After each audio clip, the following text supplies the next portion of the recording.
محمد بن سلمان اور Imran Khan they were just like friends. کوئی head of state کی بجائے وہ دوستوں کی طریقے سے بات چیت کر رہے تھے, اور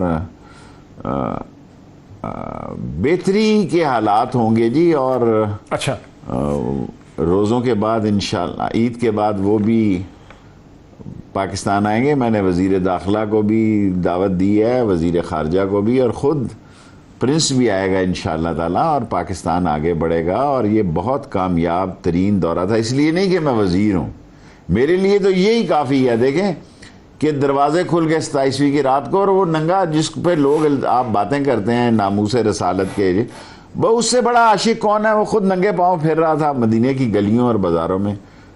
ظاہر ہے پرائم منسٹر ننگے پاؤں تھا تو ہمیں بھی پھر ننگے پاؤں ہی ہونا پڑا تھا. کورونا سے نکلے ہیں, ابھی تک ہوش نہیں آ رہی. وہ تو اتنا فٹ آدمی ہے, وہ تو ایک پل بھی اس نے وہاں بھی ضائع نہیں کیا. تو یہ لوگ باتیں کرتے رہتے ہیں بہت فطرانہ. 17 لاکھ بوریاں پاکستان خود لوگ دیتے ہیں ہر روز, ہر آدمی فطرانہ دیتا ہے, ہمارے مذہب کا حصہ ہے. ذرا سی اب ان کے پاس کہنے کو کچھ نہیں رہ گیا. شیخ صاحب دوسری طرف سے میں دیکھ رہا تھا کہ نجم سیٹھی صاحب, سعودی عرب کے دورے کے نجم سیٹھی صاحب اور مرتضیٰ سولنگی صاحب ایک پروگرام کر رہے تھے کسی ٹی وی چینل یا بلاگ میں, تو وہاں ان کا کہنا یہ تھا کہ دوسری طرف کراؤن پرنس محمد بن سلمان نے نواز شریف صاحب کو لندن میں کسی اہم انوگریشن میں چیف آف گیسٹ کے طور پہ بلا لیا ہے. تو ایسا لگتا ہے کہ وہ دونوں طرف کنیکٹڈ ہے. دیکھیں ملکوں کے ہو سکتے ہیں, مجھے نہیں پتا, کنیکشن ہو سکتے ہیں, لیکن اب آپ نے کہا ہے تو میں آپ کو عرض کرتا ہوں کہ جب ایک جملہ ہے روزے کے آخری تاک رات ہے, اللہ میرے پتہ نہیں کسی کی ایسی بات کرنی کہ چاہیے کہ نہیں چاہیے, کہ مشرف کو کنگ عبداللہ نے کہا کہ نواز شریف کی بات ہو رہی, ہی is not what he is. اچھا, he did not prove himself as a prime minister. اس جملے پہ میں حلف دیتا ہوں کہ جو he is not, Nawaz Sharif is not what he is, this is the Saudi thinking about him. اور سعودی عرب ہر دور میں ہمارا رہا ہے, اور مرتضیٰ سولنگی کہہ رہے ہیں کہ بلایا تو بلا لے جی, کیا ہے, ہم تو اس کو گھر لانا چاہتے ہیں اپنے گھر. آ بھائی دنیا میں کون سا لیڈر ہے جو اپنے گھر سے بھاگنا چاہتا ہے؟ تو آپ نے جو, آپ مجھے بتائیں امام خمینی نے کتنی تگ و دو کی کہ اپنے واپس وطن جانے کے لیے. کل پیوٹن کا مخالف مہینہ 15 دن ہوئے ہیں, اس نے دنیا جہان کا زور لگا کہ ماسکو واپس آیا. لیکن نواز شریف صاحب کہتے ہیں ویسے ہی آ جاؤ. نواز شریف صاحب ایک ملزم کی حیثیت سے نہیں آنا چاہ رہے. وہ کیا کہتے ہیں, ٹانگا مڑیا کچہریوں خالی تے سجنا نو قید ہو گئی. لیکن یہ تو آنا ہی نہیں چاہتے بلکہ دوسرا بھی بھاگنا چاہتا ہے, اور آج ہم نے اس کو ای سی ایل میں جو ہے اس کا کیس جو ہے کیبنٹ میں بھیج دیں گے. نہیں, لیکن شیخ صاحب آپ کو یعنی نواز شریف صاحب تو چاہتے ہوں گے نا کہ ہم ایک فاتح کی حیثیت سے واپس آئیں, سسٹم اوپر نیچے ہو جائے, لوگ بدل جائیں, دوبارہ سے ان کو ایک کنٹرول حاصل ہو جائے. وہ تو اس قسم کا کوئی پلان بنا رہے ہوں گے. اور شہباز شریف صاحب کو کیوں آپ اتنا روکنا چاہ رہے ہیں؟ کیا وجہ ہے کہ شہباز شریف صاحب اتنے اہم ہو گئے آپ کے لیے؟ روکنا اس لیے نہیں, اس کو پتہ لگ گیا کہ حدیبیہ پیپر مل جو پیپر کیس ہے وہ بڑا سیریس ہے, اور فیصلہ تو بالآخر کورٹ نہیں کرنا, لیکن بنیادی مسئلہ یہی ہے کہ ری ٹرائل ہونے جا رہا ہے حدیبیہ پیپر, ری انویسٹیگیٹ ہونے جا رہے ہیں. اور اس سے پہلے شہباز شریف یہاں سحری کے وقت ہی 3 بجے نکلے, اسی دن کیس, اسی دن ضمانت, اور اسی دن فلائٹ. مزہ آیا نا. اور ہم غریبوں کے بچے جو 7 سال آوارہ کلاشن کوفوں میں جیلوں میں گلتے سڑتے رہے, ایک آوارہ کلاشن کوف صوفے کے نیچے سے نکلی اور 7 سال قید ہو گئے. اور یہاں اربوں کے مسئلے ہیں اور ایک دن کی مار ہے.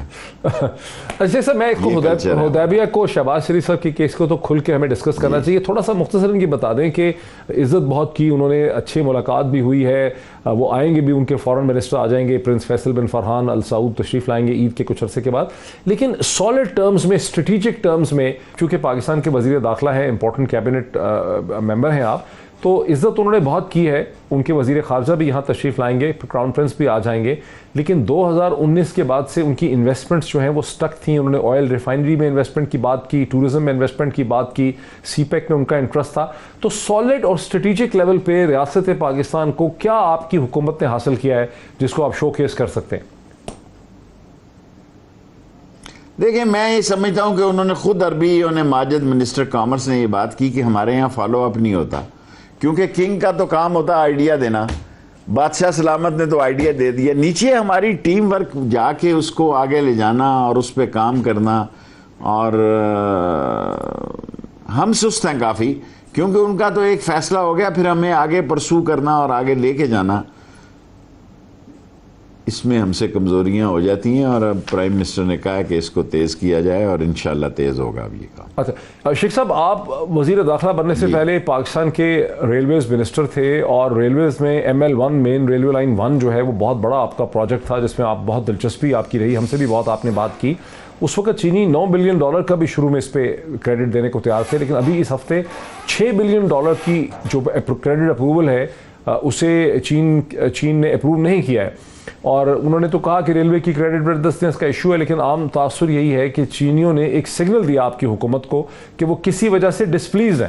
شاید ہندوستان سے انگیجمنٹ آپ نے جس طرح سے کرنی چاہیے, امریکہ کی طرف جس طرح سے ہاتھ بڑھا رہے ہیں, کسی وجہ سے چینی ناخوش ہیں جو انہوں نے آپ کو میسج دیا ہے. دیکھیں, چینی ناخوش نہیں ہیں. چین کے پاس ہمارے علاوہ بھی ایک اچھا دوست بڑی مشکل سے ملتا ہے. ہم ساری طرف کے دوست ہیں, چین کے بھی دوست ہیں, اور 9.2 جو تھا اس کو ہم نے ان کے ساتھ رابطے کے بعد 6.2 کیا. اس میں ہم نے مشینیں نکال دی, انجن نکال دیے. اب اس کا انٹرسٹ ریٹ کا مسئلہ ایکنک سے اپروو ہے, کسی دن بھی ٹینڈر آ جانا چاہیے. اور سواتی صاحب اچھے ایکٹیو منسٹر ہیں, ان کو میرا خیال ہے یہ ML1 پاکستان کا واحد حل ہے, ورنہ یہ ریلوے تو کافی مسائل زدہ ہے, اور وہ کر لیں گے. میں نے تو سارا کام مکمل کر کے آیا ہوں جی, ایکنک سے اپروو کرا کے آیا ہوں, صرف اخبار میں ٹینڈر جانے کی بات ہے. اور چین میں اس کے انٹرسٹ ریٹ کی باتیں ہو رہی ہیں, پیمنٹ کی باتیں ہو رہی ہیں, یہ آپ ٹھیک کہہ رہے ہیں, لیکن سالو ہو جائے گا انشاءاللہ تعالی. لیکن شیخ صاحب, تاثر یہ ہے کہ مسئلہ ریلویز کا نہیں ہے, مسئلہ پیسے کا بھی نہیں ہے. چینی کسی وجہ سے ناخوش ہیں, انہوں نے سگنل دیا, ان کا طریقہ یہی ہے کہ وہ اپنی ناخوشی کا اظہار سٹل طریقے سے کرتے ہیں. دیکھیں, ہم کہاں چین سے دور ہو رہے ہیں, ہم چین کے ساتھ کھڑے ہیں. اب چین کے معاملات اور مسائل دنیا میں جہاں بھی ہوں, ہم چین کے ساتھ خدا نہ خواستہ وقت آیا تو کھڑے ہوں گے, لیکن ہم دنیا کے ساتھ بھی اپنے رابطے ختم نہیں کر سکتے. ہم ویسٹ دیکھیں نا, ہمارے لیے بہت بڑا مسئلہ پیدا ہو چکا ہے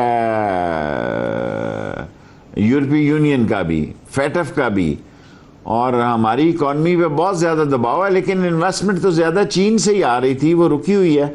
اور منسٹر خارجہ سے میں نے پوچھا تھا, وہ کہتے ہیں نہیں ٹھیک ہو جائے گا.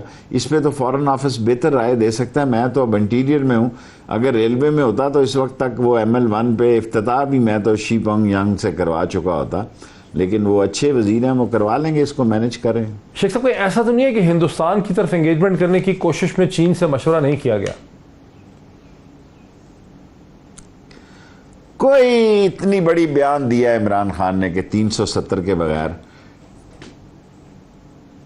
انڈیا سے کوئی بات چیت نہیں ہو سکتی, کوئی تجارت نہیں ہو سکتی. کیبنٹ میں آئے تھے داؤد صاحب, رزاق داؤد صاحب لے کے کہ ان کو کاٹن کی بڑی ضرورت ہے. ہم نے کہا سوال ہی پیدا نہیں ہوتا. ان چند معاملات سے ہم دنیا میں ایک میسج نہیں دینا چاہتے کشمیریوں کو کہ ہم آپ کے ساتھ نہیں کھڑے ہوئے. ہم یہاں زندہ ہیں, بیٹھے ہوئے ہیں کیبنٹ میں جی, کشمیریوں کے ساتھ کھڑے ہیں, لمحہ بہ لمحہ ان کی جد و جہد آزادی کے ساتھ ہیں. اور دیکھیں, قوم جذباتی فیصلوں میں نہ جائے. اس سے بڑا بیان جو کل عمران خان نے دیا ہے کہ اس سے بات چیت نہیں ہو سکتی, اور یہ ہم نے کیبنٹ میں فیصلہ کیا ہے, approved by majority of the cabinets, کہ جناب انڈیا سے کوئی ٹریڈ اور کوئی بات چیت نہیں ہو سکتی جب تک کشمیر میں جو پرانی جگہ پہ کشمیر نہ جائے. شیخ صاحب, یہ تو بلا شبہ انہوں نے بڑا کلیئر سگنل کر دیا ہے, کل وزیر اعظم نے بڑا کلیئر موقف لے لیا. لیکن اب سے چند گھنٹے پہلے وزیر اعظم نے نوم چومسکی کا ایک جو ٹویٹ تھا اس کو ری ٹویٹ کرتے ہوئے اس کے اوپر یہ لکھا کہ I am the prime minister of Pakistan and we stand with Gaza, we stand with Palestine. یہ کچھ تھوڑا زیادہ اسٹینڈ سخت نہیں لے لیا وزیر اعظم پاکستان کی حیثیت سے عمران خان صاحب نے؟ دیکھیں, جو بھی آدمی ہو پاکستان میں, عمران خان نے اچھا واضح بیان دے دیا, کیونکہ الزام ہم پہ زیادہ لگ رہا ہے کہ ہم امریکہ کو اڈے دینے جا رہے ہیں جی, ہم انڈیا کے ساتھ تجارت کرنے جا رہے ہیں, ہم یہ کرنے جا رہے ہیں, ہم اسرائیل کو تسلیم کرنے جا رہے ہیں. اور ہماری ایک آدھی وزیر نے بیان بھی دیا کہ ہم پہ پریشر آیا تھا, یہ ہے وہ ہے. امریکہ ہو یا فلسطین ہو, امریکن ایشو ہو یا اسرائیل ہو, عمران خان نے بڑی واضح سٹینڈ لی ہے. اور پرائم منسٹر کو واضح سٹینڈ لینا چاہیے تاکہ اپوزیشن کی یہ چوں چوں کا مربع جو ہے چوں چوں چوں لگائے رکھتے ہیں وہ ختم ہو اور ان کے پاس کوئی نیشنل ایشو نہ ہو، باقی وہ لگے رہے، وہ بھی یہیں پہ ہیں اور ہم بھی یہیں پہ ہیں.